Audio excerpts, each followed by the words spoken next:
Mr. George Uriesi, you're welcome to Question Time. Thank you very much. Now, it's a great pleasure to have you with us this week, looking at activities with the Federal Airports Authority of Nigeria. Now, let's start. Perhaps I should start by asking you, of course, it's been in the front burner for quite a while now. In the year 2013, so many people have been talking about it, particularly those in the aviation sector, and that has to do with the controversy that has surrounded your agency, your body, FAAN, and of course Bi-Courtney over the purported cancelling, should I say, yes, of the lease of two projects. That's a hotel and of course a conference center located around the domestic wing of the Murtala Mohammed Airport. What's this controversy all about? I mean, what's going on? I would rather not speak specifically to Bi-Courtney, particularly because we're in court with them on a number of issues. But I'll speak about concessions in general. Exactly. And try to clear the notion, the very wrong notion that is being put out there, that FAAN is reneging on its side of the contract. Was there any agreement, per se, between the two parties? Yes, there are agreements. FAAN entered into several agreements in the past. I choose to call many of them, especially the controversial ones, I choose to call them non-value-adding agreements, suboptimal agreements. What I mean by that is agreements that, when entered into, they are patently and transparently to the favor of the concessionaire and to the detriment or to the huge disadvantage of FAAN.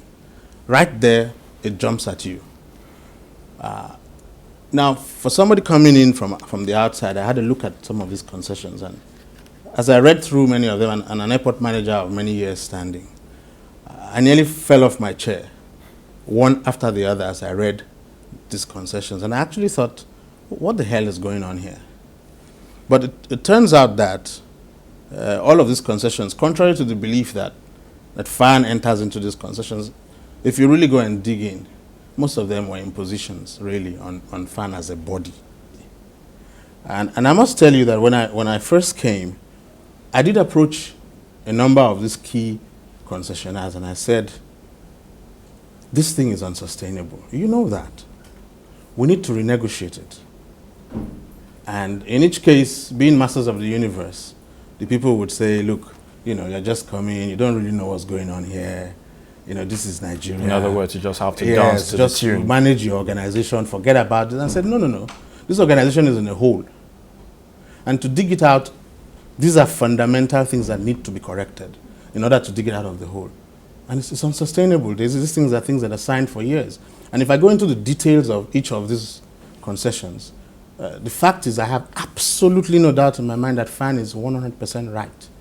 We don't just jump and do things. We consult with at least 3 independent, top senior advocates of Nigeria to advise us before we make any move. And so far, they've been correct. But we've always been on the back foot. FAAN has been a government agency that's pliant, so people take advantage of you. They rush to court. They are always going behind to get orders without our knowledge. What they call them ex parte or something like that. They go there and they get an order, and they are very good at making a lot of noise about it and always putting FAAN on the back foot. Unfortunately, fortunately, FAAN is no longer on the back foot. We're now on the front foot. We're now being aggressive. We're actually taking them to court properly now to address the issues on the ground.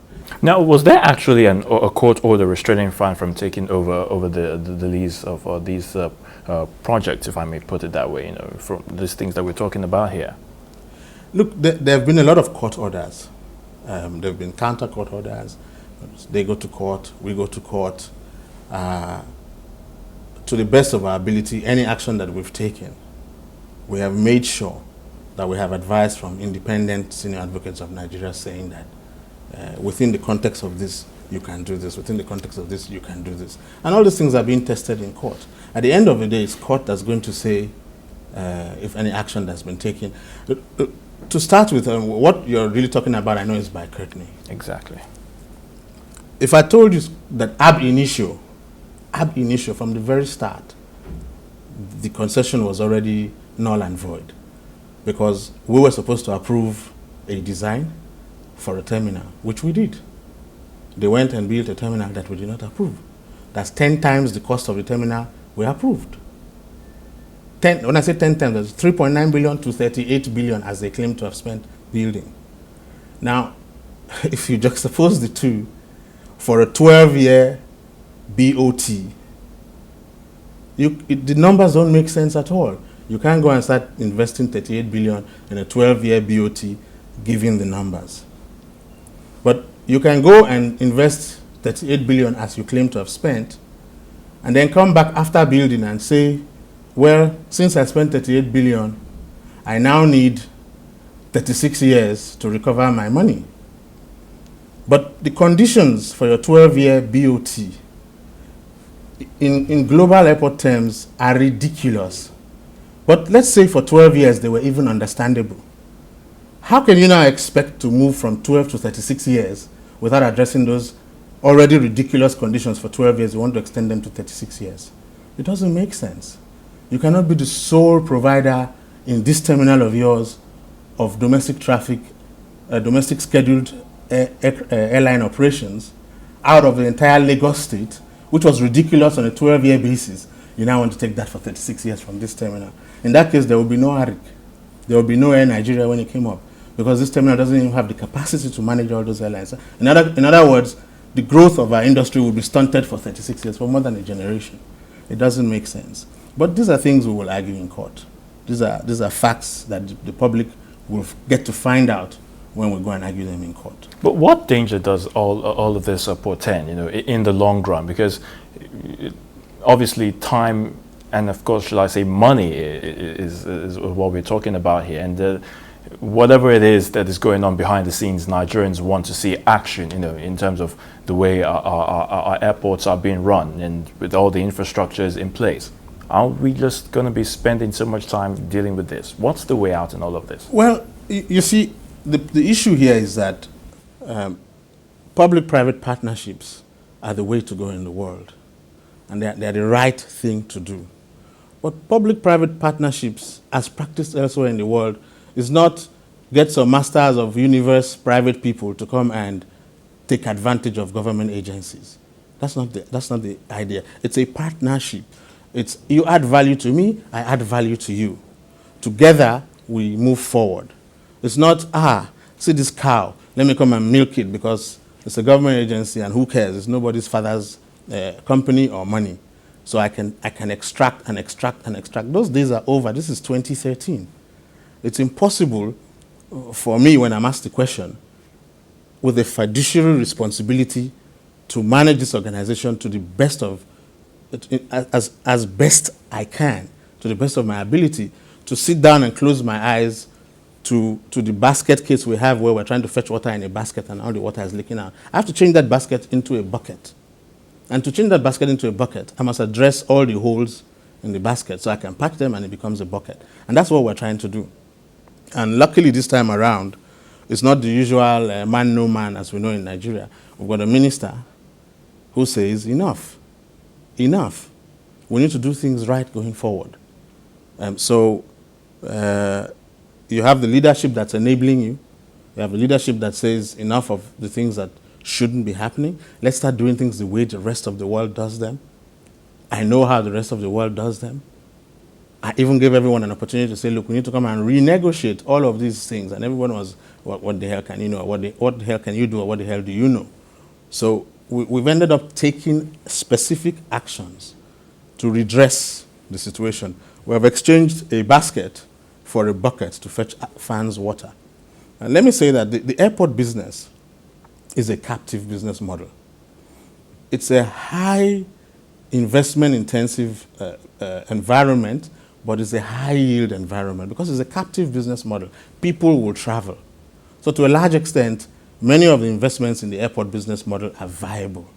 They're viable, but the airport, the whole idea of concessioning in the airport is that the airport is a platform where more than 300 different types of businesses happen. The airport authority or the airport management company cannot possibly be an expert at all. It just runs the logistics platform, which is what the airport is. And it gives to the man who does hotels, come and do hotel here. The man who does retail, come and do retail here. The man who does food and beverage, come and do food. The airport can't do it all. That's where the concessioning comes in. But what happens is the airport extracts sufficient value for the asset it is giving to you as a concession, and you make sufficient money because it's a captive business environment. So if I tell you to come and come and do a hotel or come and do a shop in the airport, I guarantee you feet because people must travel. But because I can't do it myself, I'm giving it to you. I must get value for what I'm giving you and make sure that you too get value. But you can't come in and take it for free at my expense. Which is obviously the is case that we're experiencing right now. Now let's even move away from that. I know we might still have to come back to this issue, but let's even move away from that and come back to yourself. And since you came on board as the managing director of FAAN sometime last year, I think in October, if I'm right. October of 2011. Exactly. Now we know what happened at the period. There was some protest by some members of staff.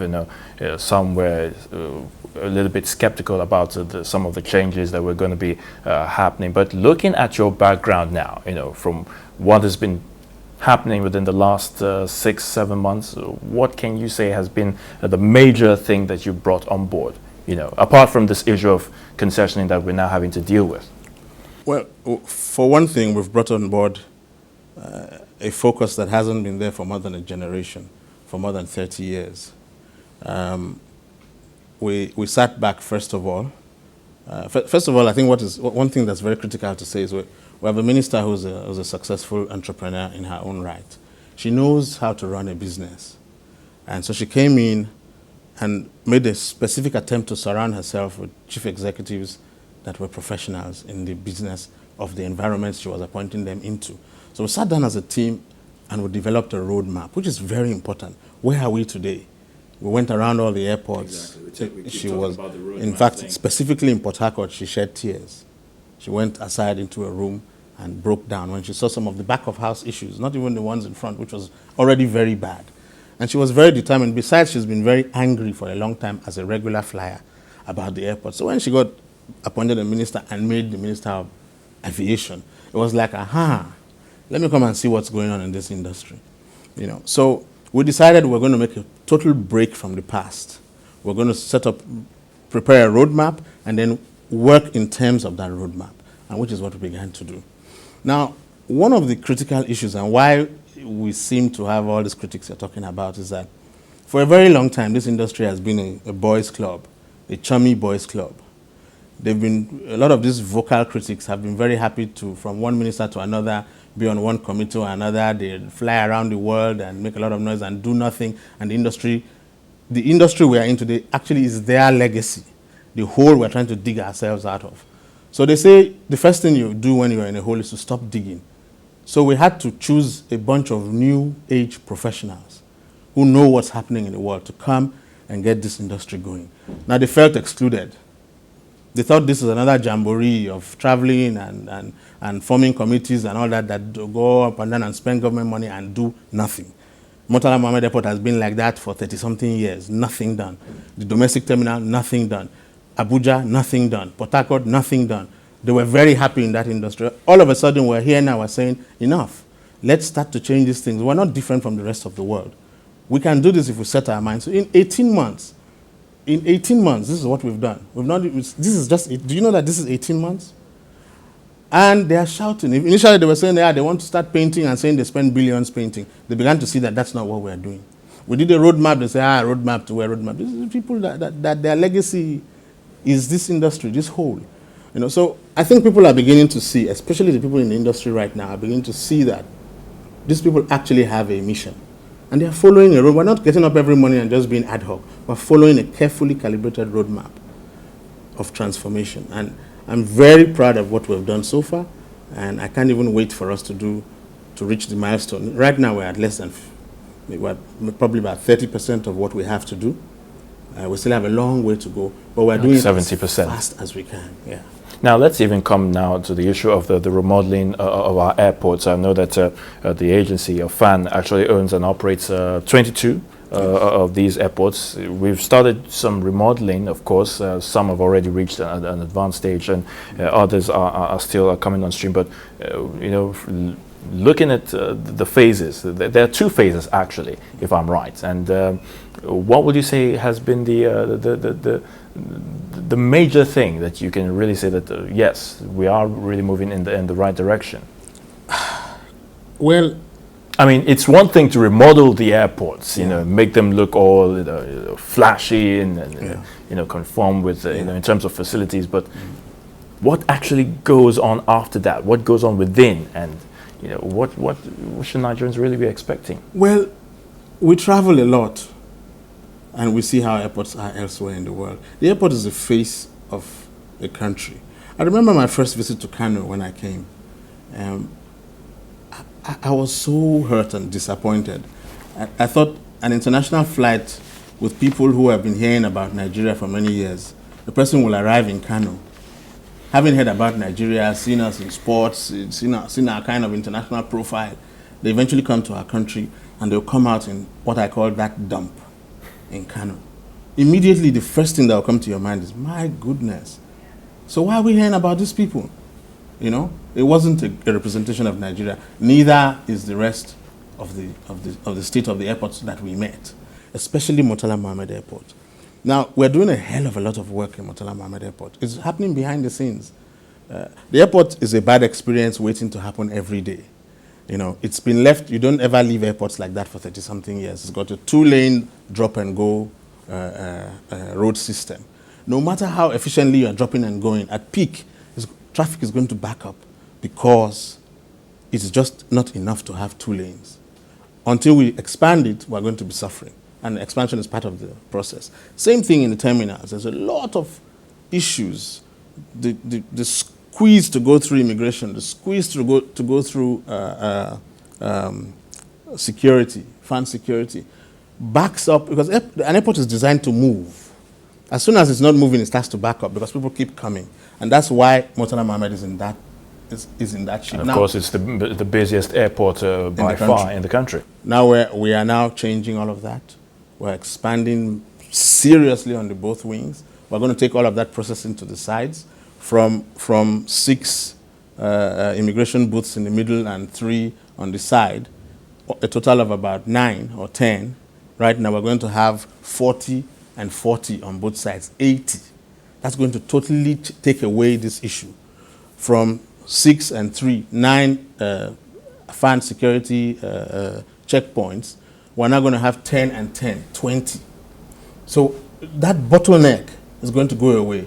And we're redesigning it such that these modules have their own modular air conditioning, central air conditioning. So if the central air conditioning goes down in one module, you fix it, but it doesn't affect the rest of the airport. Whereas the design of the airport had one central air conditioning system that came with the airport in 1979. Which some I would say some of the staff have already been so used to. So getting to change to that stuff might prove a little bit difficult or challenging. Of course, it's never been easy to change an organization like FAAN, which has always been a sit down and watch organization in many ways, to become a very highly proactive, highly driven business that focuses on customer service and service delivery, because that's what we're about. And so the process is starting now. We're launching at the beginning of May. And I see at the end of it, not just an organization that has transformed its infrastructure, but an organization that is capable of running world-class airports. That's very, very important. That's the legacy I would like to leave. An organization that's capable of running world-class airports. That runs, if you see its logo on an airport, you know what to expect. Now, of course, since you've been at the saddle, you've had opportunities of visiting several of these airports, and of course, you've been engaged in several interviews and seminars and workshops. And I just want to take you up on one important thing that you said, in one of your numerous, forums and seminars that you had undertaken, and that has to do with you saying that you will ensure that there is a projected revenue and business outlay, for FAAN, and which will become self-sustaining by the year 2015. 2015, and we will no longer have to rely on subventions from government. Yeah. Now, how realistic is that statement? Oh, it's absolutely realistic. The airport business model, when run correctly and properly, is a very, very successful business model across the world. What happens right now is FAAN has been self-sustaining all the while. FAAN takes care of its own bills, its running costs, without any subvention. What government does is it provides FAAN money for infrastructure investments, capital expenditure. And government invests in capital expenditure in FAAN, but FAAN runs its recurrent expenditure, salaries, overheads, everything are done from internally generated revenue, IGR. What I'm saying is that by 2015, FAAN will not even need any subvention from government, even for its capital projects. We'll have a balance sheet that allows us to access money from the markets if we need to invest. But then we're changing the model to everything we build is an investment. Even take the domestic terminal that we just opened in October, for instance. It's got a business model. Our business model is to make the total amount of money we spent on it in 1 year. And already in the first quarter, we made 100 million, and we didn't even have 100 million. We had 100 million. We didn't even have the commercial aspects up and running. Now the commercial aspects are becoming up and running. I mean, it's built in such an efficient way that it's paying back very quickly. And that's the way we are treating every single project we have. It's an investment that's going to return money. And as long as we manage the business correctly, we're going to get back the money. Let me use Murtala Mohammed Airport as an example for you. Very practical example. The airport business says, bring everybody in, let them come and spend money. Everything you buy, the airport makes money from. But you arrive in Murtala Mohammed Airport, you come out, there's a crowd of people outside because the airport was so congested, they couldn't even come inside. Now, I see those people, I see dollar signs running away from FAAN. So we've expanded that downstairs. We're making a big food court, putting a whole shopping precinct down there, channeling the passengers arriving on both extended, now expanded arrival areas into that big hall where everybody will stay. You'll have food, you'll have KFC and whatever chicken, and you'll have all the shops to buy anything. Anything you're buying, we're making money from. There will be no seats except if you go to the restaurant to go and sit. And if you sit in the restaurant, they come ask you, what do you want to have? You can stand and walk around, but so we're making so much money from an area we're not even making a dime from previously. So Murtala Mohammed's commercial revenue will more than quadruple when we reach our max commercial offering and we open everything that we're doing right now. So you can imagine. Will that really extend to all the other airports? Oh yes, every airport. Like Benin, how many shops did Benin have? Benin probably had about 6 shops. Now Benin has about 30 different shops and a very broad range because we carefully design the range of commercial offerings. There will be there will be a pharmacy, there will be that, there will be a restaurant, there will be tourists, etc., on land side, on air side. So the model is attractive. And then we have what we call the high street feel. Everybody coming. The design philosophy is bring everybody in. So if you're waiting for somebody who's arriving in 2 hours' time, you gravitate to a shop, sit down there and drink something. Now, let's even go back to most of the airports in the northern part of the country. I like it when you made mention of Kano, when you said you visited, of course. Still talking about the remodeling of these airports. Now, it will appear that there's still a whole lot of work to be done, in some of our airports in the northern part. And I just wonder if FAAN still has some perhaps extraordinary, if I may use that word, arrangements, to get them upgraded. Absolutely. In fact, I think it's even skewed more towards the north.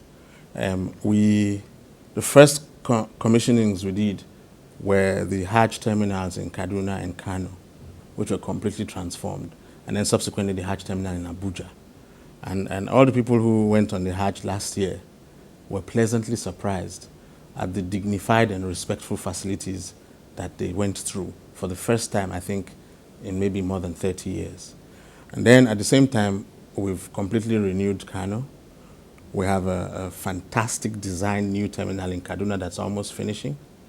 We're doing the same thing in Jos, same thing in Yola, and then we started recently in Sokoto. Exactly, I was coming to that because I was in Sokoto recently. And you saw the work. Well, looking at it initially, you wouldn't think that probably anything can happen there. In fact, we're speeding up Sokoto, so if you go to Sokoto now, you see a huge difference from what you saw maybe a month or 6 weeks ago.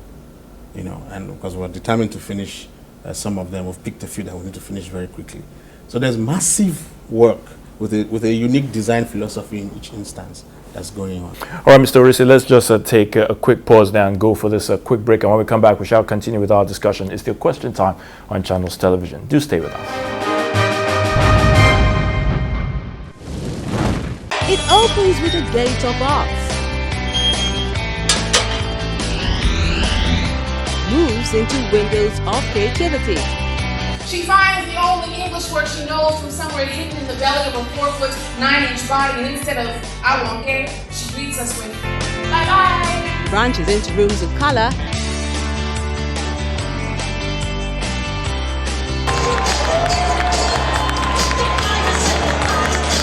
and ends with a roof of imagination.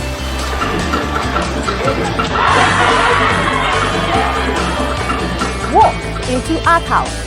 The pieces all come together at 9:30 p.m. every Saturday. Art House, life is art.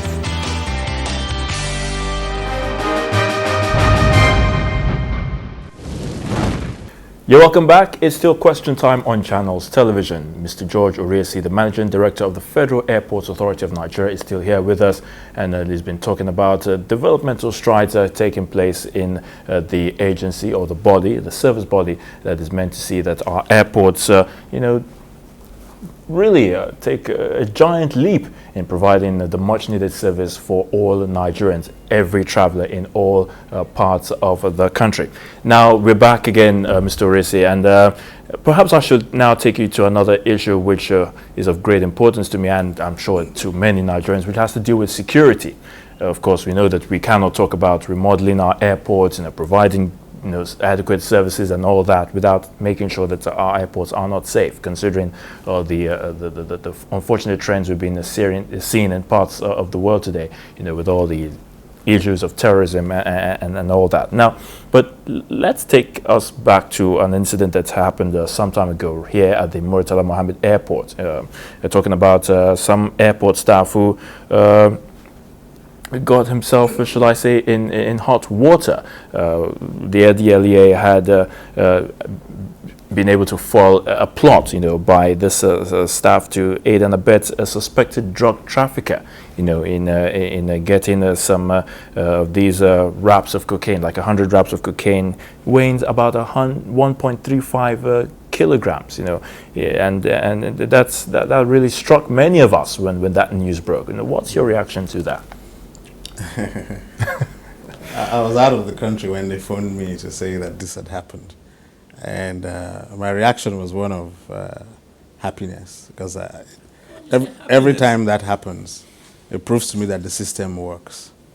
I wanted to know exactly. But should we even have such an incident in the first place? No, ideally we shouldn't. But you see, everywhere in the world, we're humans. Some humans, you always have to have that. There's always that insider threat. There's always the odd person who is susceptible to offers that might want to break the rules. And the challenge is to keep such a tight system that even when one rule is broken, you don't get through the net, because the net has got several checks to it. And I think that's what happened there. We also had an unfortunate, very silly guy who accepted something as little as 10,000 naira to help somebody take $400,000 or 700, I've forgotten how much it was, through security. But the system catches up with you. And so a lot of people don't know that. I think recently, every day, even the public doesn't know this, every day we foil one or two either attempts to take out a lot of money or attempts to do all sorts of funny things at the airport, because the system is working better and better every day. Any Nigerian now who attempts to carry a lot of money in cash out of the country will be very stupid, because by now it should be clear to them that there's no way you'll do it, you'll be caught.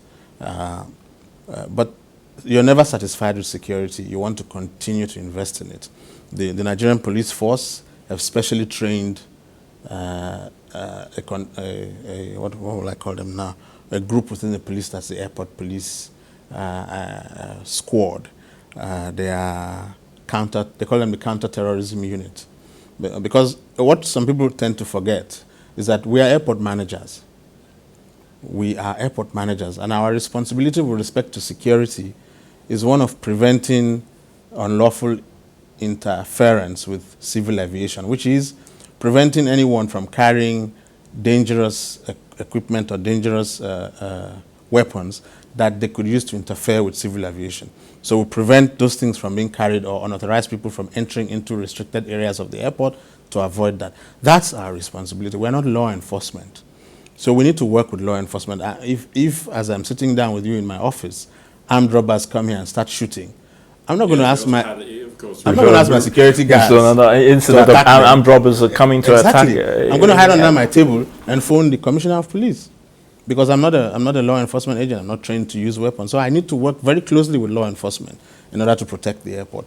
And we continue to work closer and closer every day. But how best are you really making sure that you task members of staff or officers who work at the airports, not to compromise on and indulging in acts of crime? We have a lot of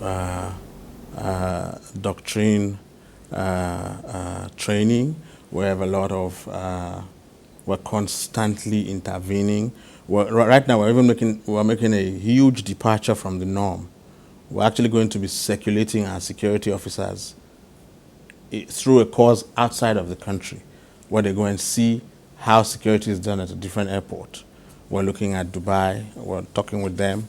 We're talking with a couple of other airports around the world, airport systems around the world, to circulate our people through them on a 2 or 3 week basis, for them to participate in their, first of all, to get training, and then to participate in their security, to see how it's done, to do things like profiling and all the other things that they need to do, and come back.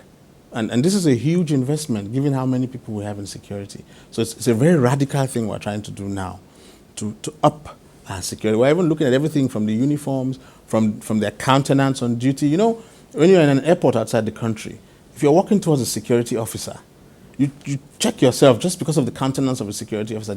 They're stern, they're polite, but they leave no doubt in your mind that they're going to do their job. When they have to so you can't be relaxed or eating or all the. When people see a security officer in uniform on the airport, it should elicit some form of response that, this is a security officer, and I must watch how I behave around them. So it's all that reorientation we're doing also with our security. All right, Mr. Uriesi, tell us about the automation system thing that we've been hearing about, making the rounds. What's that all about? Some kind of new concept or what? It's not a new concept. It's just that this is 2013. Airports don't operate manually in 2013. And the manual operations of our airports, not only are they inefficient, they're actually draining us seriously, draining FAAN's revenue. And so what we're simply saying now is that with automation, we're going to know what our income is, and we're going to get our income. For instance, now everybody who has a shop in the airport, let me give you a practical example. Their agreement with us is that they pay us a lease for the space they're taking, and then we'll get a certain percentage of their turnover. Now, how do we get that certain percentage of the turnover? They tell us we just made $100. So they give us $5 if it's 5%. We don't know what they make. We have to rely on what they tell us. Now, even if you say, let me see your audited financials, they can manufacture those. I'm not saying they do. I'm just saying we don't know what our income is. Now, with automation, everybody in the airport will sell through our system, either through POSs or tills that are linked to our system. So for every dime that you sell, we know. So at the end of the day, at the end of the month, at the end of the year, you're not telling us I made $100. We're invoicing you for what our part of that your income is, because we already know it. There's already some kind of a tracking system there. Same thing at the points where you go into the airport. We print tickets. Everybody jokes with me every day that it's a drain. Many people tell me, I got through, etc. They say all kind of things about FAAN staff. But the point is, now you're going to come to a machine and take a ticket like anywhere else in the world, and you're going to pay us on a time basis, and you're going to leave. So everybody who comes in will know exactly who came in. So you cannot say I have a booklet of 100 tickets and I sold only 50 when I know maybe 300 cars came in. This time around, you come, for you to gain an entry into the airport, you must take a ticket. So I already know I have 100 cars today. Now it depends on whether some stayed for 1 hour, 2 hours, 3 hours, but it balances because we know who comes in and who goes out. And so our revenue comes down. One more is, for instance, electricity. Everyone in the airport who uses any facility of the airport, they enjoy electricity for free that FAAN pays for. Everybody should pay for their electricity. So now we're going to meter everybody, pay as you go meters, where if you want power, you pay us upfront.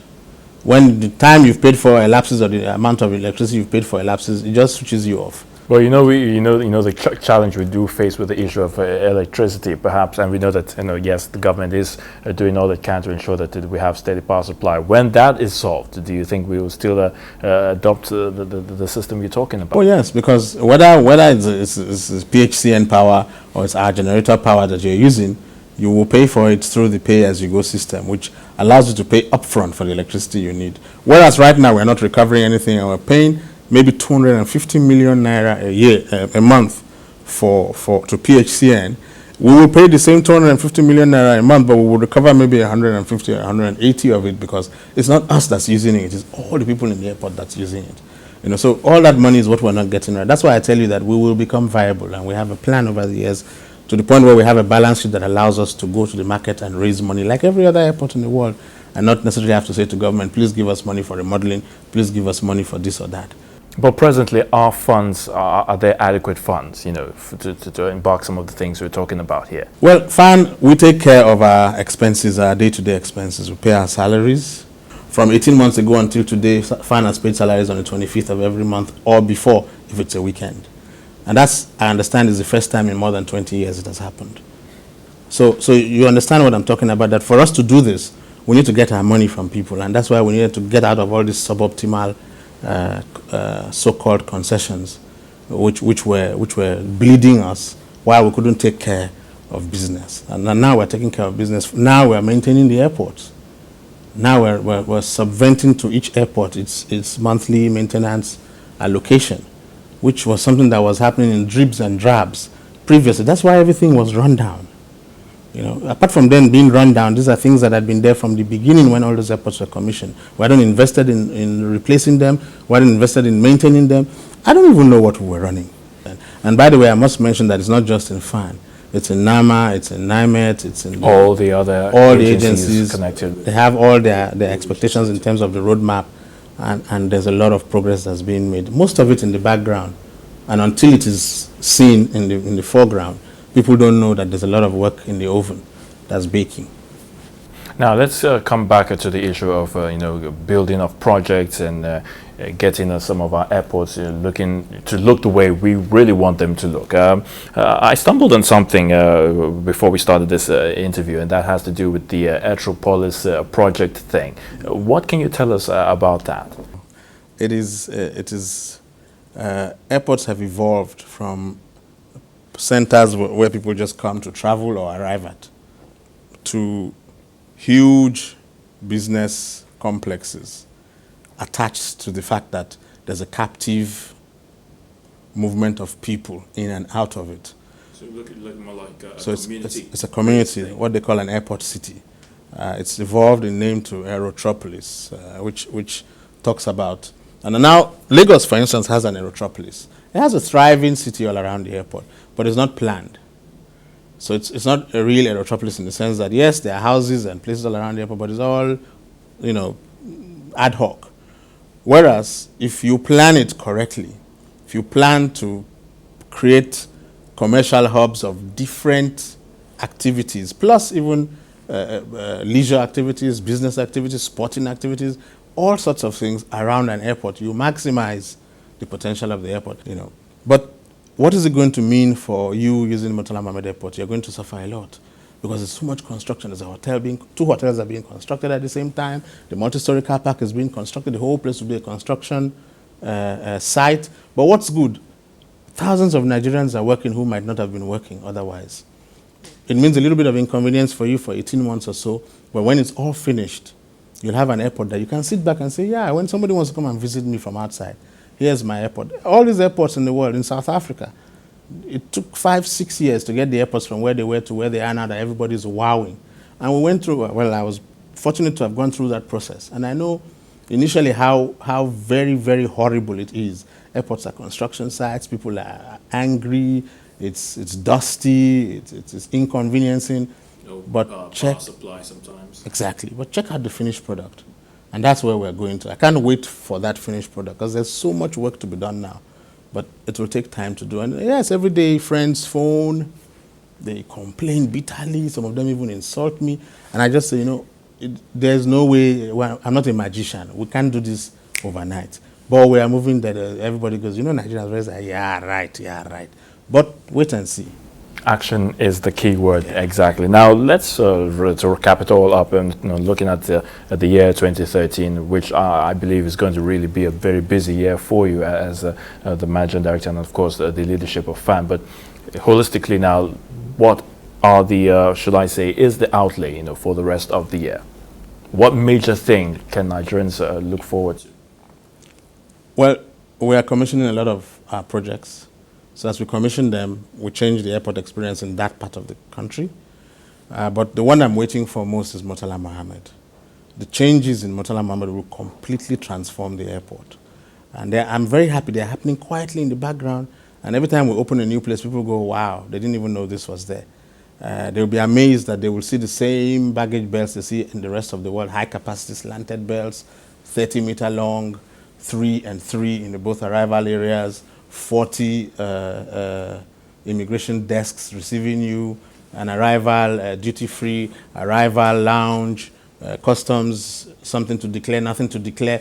A dignified and respectful airport experience will come to MMA. Now, that will be in the terminal. You come outside, there'll still be a bit of chaos because we'll still have a 2-lane road.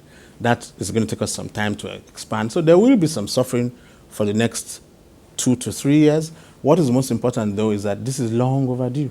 We didn't do it all this year, so we are going to have to go through that suffering now to get it right. But come and look at us at the end of 2015. You will not believe Murtala Mohammed Airport and you will not believe some of the other airports because they would have changed dramatically. We would even have had a new terminal in MMA, a new terminal in Kano, a new terminal in Port Harcourt. All of those are going to start building very soon in Kano. So I'm very excited about the prospects for the industry going forward. All right, we just have to wrap it up.